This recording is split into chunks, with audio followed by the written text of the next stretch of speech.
Today I am continuing to read from The Story of Classic Crime in 100 Books by Martin Edwards. Israel Rank by Roy Horniman, 1907. A polished and distinctive novel, Israel Rank is a black comedy whose cynical and ruthless narrator resorts to multiple murder with a view to inheriting a fortune.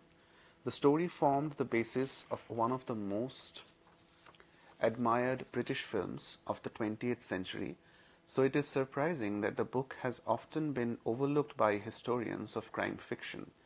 Subtitled The Autobiography of a Criminal, the book's ironic and amoral flavor is neatly captured in a preliminary note by the eponymous narrator.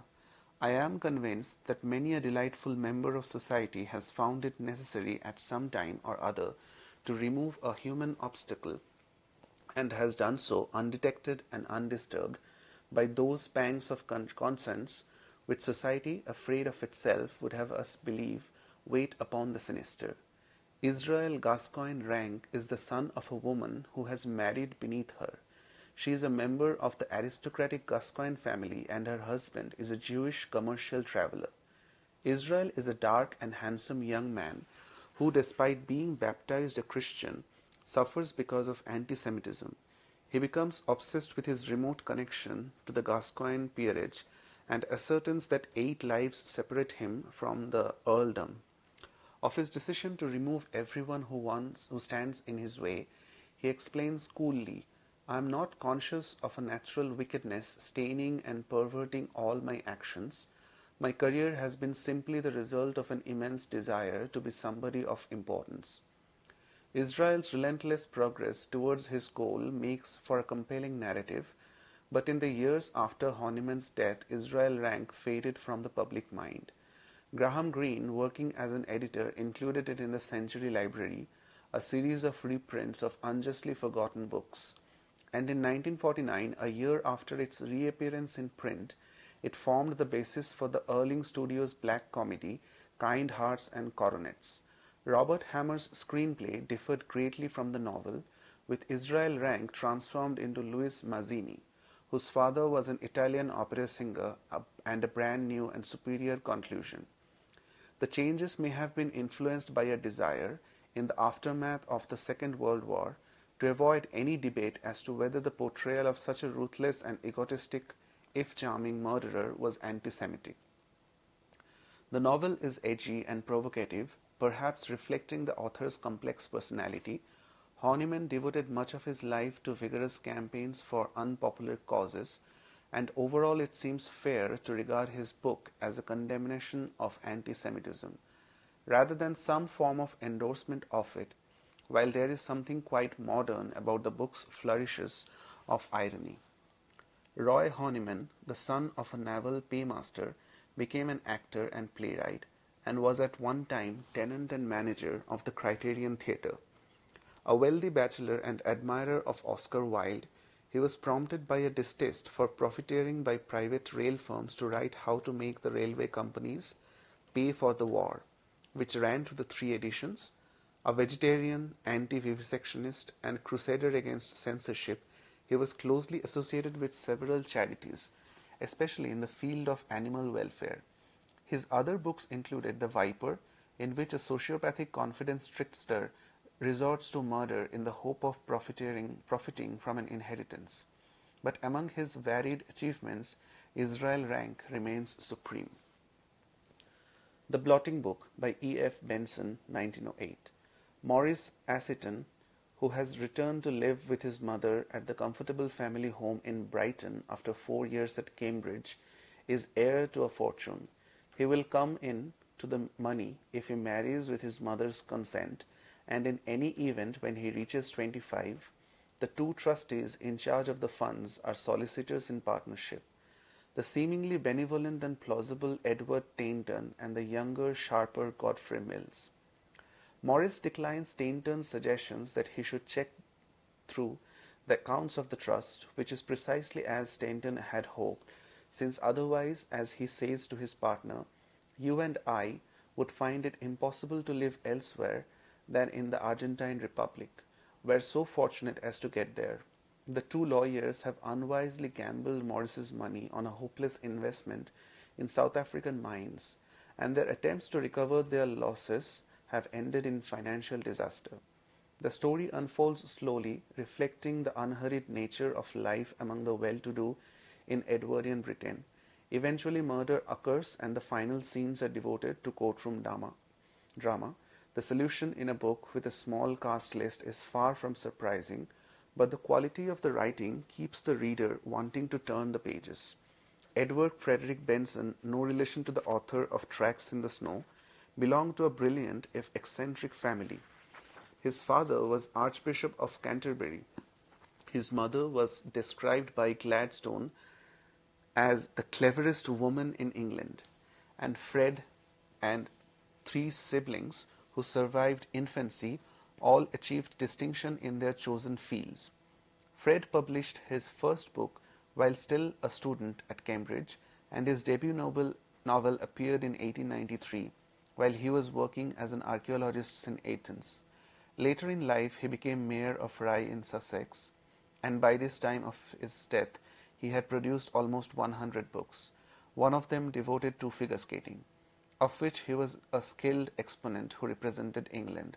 His most popular fiction was the Map and Lucia stories, which present an entertaining view of English social life and have twice been successfully televised. Even Benson's lighter work occasionally displays his keen interest in the macabre. He wrote highly regarded ghost stories, sometimes humorous in tone, including The Bus Conductor, which in 1945 supplied one element of the classic horror portmanteau film, Dead of Night. In 1901, he tried his hand at crime fiction with The Luck of the Whales, his only other full-length work in the genre.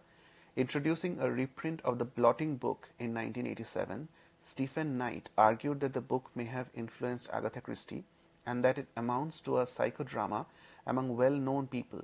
Looking forward to the methods of A.B. Cox, especially when he wrote as Francis Illis. Here, there is no real detective. Superintendent Figgis thinks with his mouth open most of the time. The elements of a classic clue puzzle are also present. Time and place are as important as they would be to the detection club.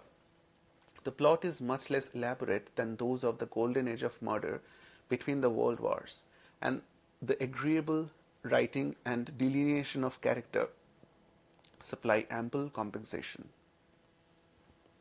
The Innocence of Father Brown by G. K. Chesterton, 1911. The Innocence of Father Brown was the first and best collection of stories about the little priest whose insight into human nature makes him a formidable amateur detective.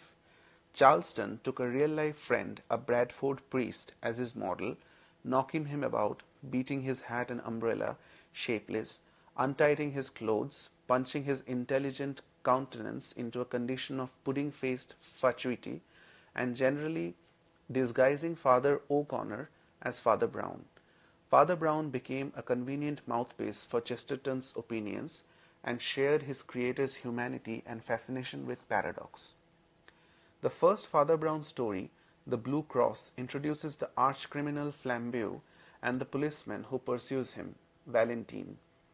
Father Brown outwits Flambeau by being a celibate simpleton, I suppose. Has it never struck you that a man who does next to nothing but hear men's real sins is not likely to be wholly unaware of human evil? He sees through Flambeau's attempt to disguise himself as a priest, because the villain attacks reason, which amounts to bad theology. Other stories make equally telling points. In The Invisible Man, Father Brown solves a perplexing case of murder by pointing out that an ordinary working person can seem mentally invisible to others. Consequently, his presence at the scene of a crime may not be remembered by a witness. As he says, nobody ever notices postmen somehow, yet they have passions like other men. Father Brown was suited to the very short story form, and Chesterton wisely avoided attempting to include him in a novel. One unusual experiment, a forerunner of the game playing that became common during the golden age of detective fiction, came in 1914, The Donington Affair. Sir Max Pemberton, a journalist, dandy and author of crime and mystery fiction, wrote the first part of the story for a magazine and invited Chesterton to try his hand at unraveling the mystery. Chesterton rose to the challenge and Father Brown solved the case. Gilbert Keith Chesterton loved detective stories, although one biographer, Michael Finch, has said it is ironic that Chesterton is best known today for what he himself considered his least important work. In later years, Chesterton wrote the Father Brown stories primarily to fund other activities like Arthur Conan Doyle before him and novelists such as G.D.H. Cole in the Golden Age. He never expected his mysteries to survive long after his other writing faded from the public memory. At the time of writing, a daytime television series which shifts Father Brown to the 50s and offers storylines with scant resemblance to the originals was enjoying perhaps unexpected popularity. Chesterton's other detectives included Horne Fisher, who appeared in The Man Who Knew Too Much. The title was later given by Alfred Hitchcock to two films unconnected with Chesterton, and Gabriel Gale, who features in The Poet and the Lunatics, 1929, The Man Who Was Thursday, 1908, which is prefaced by a poem addressed to his lifelong friend E. C. Bentley, is a metaphysical thriller reflecting his enthusiasm for the fantastic. Chesterton believed that the whole point of a sensational story is that the secret should be simple. The whole story exists for the moment of surprise. It should not be something that it takes 20 minutes to explain. The convoluted plotting of the full-length Golden Age whodunits was not for him, but in 1930 he accepted Anthony Berkeley's invitation to become the first president of the Detection Club and participated in the club's activities with the characteristic gusto. At the Villa Rose by A. E. W. Mason, 1910. Crime writers have always drawn on real-life cases when seeking inspiration for their fiction. Edgar Allan Poe, Wilkie Collins, and Arthur Conan Doyle all wrote detective stories based on true crimes that caught their interest, and so do many authors of today.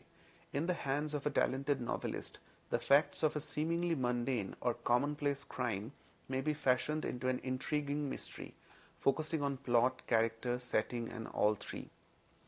On a visit to the then renowned Star and Garter Hotel at Richmond, A. E. W. Mason saw two names scratched on a window pane by a diamond ring. One was of Madame Fouguer, a wealthy elderly woman who a year before had been murdered in her villa at Aix-les-Bains. The second was that of her maid and companion, who had been discovered bound and chloroformed in her bed. The incident stuck in his mind, and visits to a provincial conjuring show, a murder trial at the Old Bailey, and a restaurant in Geneva supplied him with the further material for the plot of a detective novel. He convinced a French police professional, Inspector Hanaud, who was as physically unlike Mr. Sherlock Holmes as he could possibly be. Masson gave Hanaud a Dr. Watson in Mr. Julius Ricardo, a fastidious dilettante who had made a fortune in the city of London. At the Villa Rose opens with Ricardo spending the summer in Aix-les-Bains. On a visit to the baccarat table, he encounters a young Englishman, Harry Wethermill, together with Celia Harland, the pretty but impecunious girl to whom Harry has become attached. Less than 48 hours later, Harry calls on Ricardo for help. Celia's employer, Madame Dauvray, has been strangled and her maid bound and chloroformed. Celia is missing and is the obvious suspect. Presuming on a slight acquaintance, Ricardo persuades Hanaud to become involved in the case, and the legendary detective proceeds to unmask an unexpected culprit. Already a well-regarded novelist and playwright, Mason wanted to make the story of what actually happened more intriguing and dramatic than the unraveling of the mystery and the detection of the criminal. To combine the crime story, which produces a shiver, with the detective story which aims at a surprise, this worthy aim caused him to reveal whodunit long before the end of the book, with later chapters amounting to an extended explanatory flashback. Albert Edward Woodley Mason was an accomplished all-rounder, an actor, politician, writer, and spy. His novel of courage and adventure, The Four Feathers, has been filmed no fewer than 7 times. Hanaud is a memorable creation, and his friendship with Ricardo, one of the most attractive early variations on the theme of detective and admiring stooge. The cosmopolitan backdrop of the story adds further appeal, while the plot blends the real-life source material with phony spiritualism, baffling but logical detective work, and a least likely suspect as villain. Its main flaw is the lopsided story structure. Mason waited for more than a decade before bringing Hanaud back in The House of the Arrow. This time he resolved to leave as little as possible. Once the mystery was solved to be cleared up and explained, the result was an even better book, but At the Villa Rose remains a landmark in the genre. 3 more Hanaud novels appeared at intervals. He made his final appearance as late as 1946 in The House in Lordship Lane, his only recorded case to take place in England. The Eye of Osiris by R. Austin Freeman. The Eye of Osiris blends elements of an actual murder in Boston, Massachusetts, with forensic science, Egyptology, and romance. The result is a memorable challenge for Dr. John Thorndike, an expert in medical jurisprudence, and the first major scientific detective to appear in 20th century crime fiction.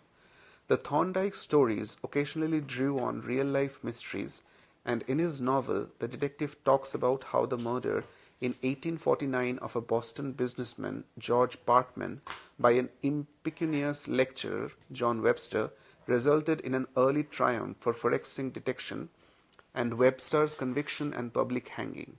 The dead man's remains had been partially cremated, and as Thorndike explains to his friend Christopher Jarvis, identification was actually effected by means of remains collected from the ashes of a furnace. The human body is, Thorndike says, a very remarkable object. It is extremely difficult to preserve unchanged, and it is still more difficult completely to destroy. Jervis narrates many of Thorndike's cases, but here the story is told by a young physician called Paul Berkeley. A wealthy Egyptologist, John Bellingham, has been missing for 2 years, leaving behind a strange and convoluted will. Berkeley becomes personally involved when he falls in love with the missing man's niece, Ruth, who is living in poverty with her father, Godfrey.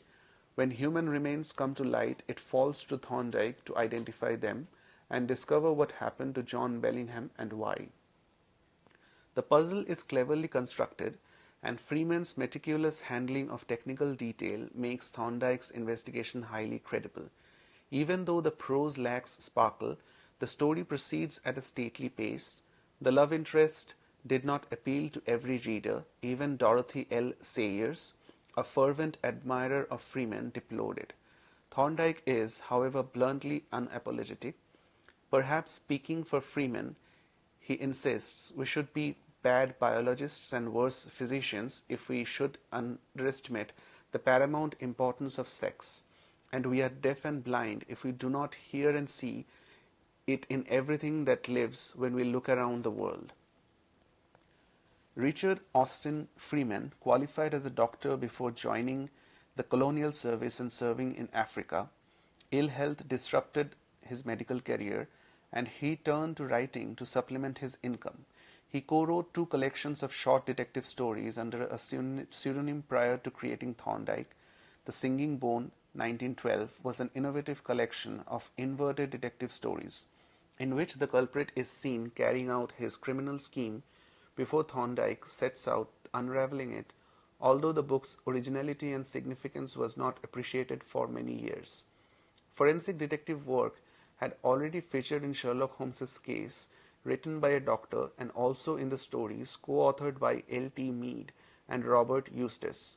Freeman's discussions of science carried even greater authority, and Raymond Chandler, author of detective novels of a very different type, described him in a letter as a wonderful performer. He is also a much better writer than you might think if you were superficially inclined, because in spite of the immense leisure of his writing, he accomplishes an even suspense which is quite unexpected. The Lodger by Mary Belloc Lodes. The Lodger began life as a short story inspired by a conversation which its author had overheard at a dinner party. A fellow guest's mother employed a butler and cook who married and took in lodgers. The couple were convinced that Jack the Ripper had spent one night in their house, and Mary Belloc Lowndes became intrigued by the idea of living under the same roof as someone who proves to be a multiple murderer. After the story The Lodger was published in the final issue of the American magazines McClure's in 1911, she was commissioned by the Daily Telegraph to write a novel for serialization in the newspaper. The editor agreed to her proposed expansion of the short story, and the result was a notable early example of the novel of psychological suspense. The strength of The Lodger derives from its focus on the tensions of domestic life rather than lurid melodrama. Robert and Ellen Bunting, who live in a grimy, if not exactly sordid street in West London rather than Whitechapel, the actual scene of the Ripper's crimes, appear to present a cozy picture of comfortable married life. But appearances are deceptive. The couple are desperately short of money. Already they had learned to go hungry, and now they were beginning to learn to go cold. Financial salvation arrives in the form of a long, lanky man clad in an Inverness cape and an old-fashioned top hat, who knocks on the Buntings' door. He is looking for quiet rooms and is willing to pay a good price. He says his name is Mr. Sleuth, and his habit of quoting the Bible seems to Mrs. Bunting to set the seal on his respectability. But 4 brutal murders have been committed in London over the past fortnight by someone calling himself the Avenger. Before long, it begins to dawn on Mrs. Bunting that her lodger may be nursing a very dark secret, but she is reluctant to betray him. The Lodger became a bestseller, and its popularity endured. Later admirers included Ernest Hemingway and Gertrude Stein. The story was adapted for the stage, filmed 4 times, once by Alfred Hitchcock, and even in 1960 turned into an opera by Phyllis Tate, with a libretto by the broadcaster David Franklin. Mary Adelaide Belloc Lowndes had an English mother and a French father. Her younger brother, the poet and satirist Hilary Belloc, was a close friend of G. K. Chesterton, and himself dabbled briefly in light-hearted fiction on the fringe of the crime genre. A feminist like her mother, Belloc Lowndes, was an early member of the Women Writers' Suffrage League, and in The Lodger she observes, perhaps because she is subject rather than citizen, her duty as a component part of a civilized society weighs but lightly on women's shoulders. Her fascination with real-life crime led her to attend the trial of the Seddons, a husband and wife accused of poisoning an eccentric spinster. In her diary, she recorded that watching the prisoners was to me immensely interesting. They were the most respectable, commonplace-looking people imaginable. The clink in the armor was inspired by the murder of Mary Lavine at Monte Carlo. What really happened drew on the unsolved Victorian murder of Charles Bravo and Letty Linton, fictionalized the Madeline Smith case, and was filmed with John Crawford in the lead. Belloc Lowndes also created a series detective, Hercule Poirot, whose name may have been lurking in Agatha Christie's subconscious when she came to christen the Belgian detective who appeared in her first novel. Max Carados by Ernest Bramah, 1914. The Coin of Dionysus opens this first book of short stories about Max Carados. It begins with a private inquiry agent, Louis Carlyle, visiting the home of an expert on numismatics. Ushered into the library, he is shocked when the expert, Max Carados, asks if his name is Louis Calling. The men, it emerges, are old friends who have, for contrasting reasons, changed their names. Carlyle was a solicitor who was struck off after being wrongly accused of falsifying a trust account. He changed his appearance and became a private detective. Max Wine inherited a fortune from an American cousin on condition that he changed his surname to Carados, but he cannot see, as a result of being struck in the eye, by a branch while out riding. He suffers from a form of blindness called amoris. Carlyle had changed his appearance, yet Carados still recognized his voice. I had no blundering, self-confident eyes to be hoodwinked. Carados's remaining senses are acute, and he admits to a secret hankering to become a detective. Carlyle's initial skepticism turns to astonishment when, after handing Carados an ancient Greek coin, which is a clue to the fraud he is investigating, the blind man solves the case with a flourish worthy of Sherlock Holmes. I should advise you to arrest the culprit, communicate with the police authorities of Padua for particulars of the career of Helene Brunesi, and suggest of Lord Seastoke that he should return to London to see what further depredations have been made in his cabinet. Although Carlyle is a professional, he acts as Carados's Watson, while his friend's valet, Parkinson, usefully possesses a photographic memory. Carados sees detection as a game comparable to cricket, and in the game played in the dark, Carados puts himself on more than equal footing with the villains by extinguishing the lights. This plot device has been borrowed many times, for instance by Nigel Bulchin in his screenplay for 23 Places to Baker Street, a film based on Philip MacDonald's The Nursemaid Who Disappeared. Bulchin dispensed with MacDonald's sleuth Anthony Gethrin and substituted a blind protagonist. Introducing a subsequent collection of stories, The Eyes of Max Carados, Ernest Bramah described the extraordinary achievements of blind people over the years, adding that many of the realities of facts have been deemed too improbable to be transferred to fiction. Carados was far from being the only blind detective in fiction, and the early stories about him appeared as much the same time that the American Clinton H. Stagg created Thornley Colton, a sightless investigator known as the Problemist. Colton appeared in 8 short stories and a novel before Stagg was killed in a car crash at the age of 26. But Carados's career continued until 1934, when he appeared for the one and only time in a novel, The Bravo of London. Ernest Bramah Smith started to write while unsuccessfully following his father's footsteps as a farmer, and his first published book was English Farming and Why I Turned It Up. His stories about the itinerant Chinese storyteller Kai Lung achieved a vogue, but it is his detective stories which have stood the test of time.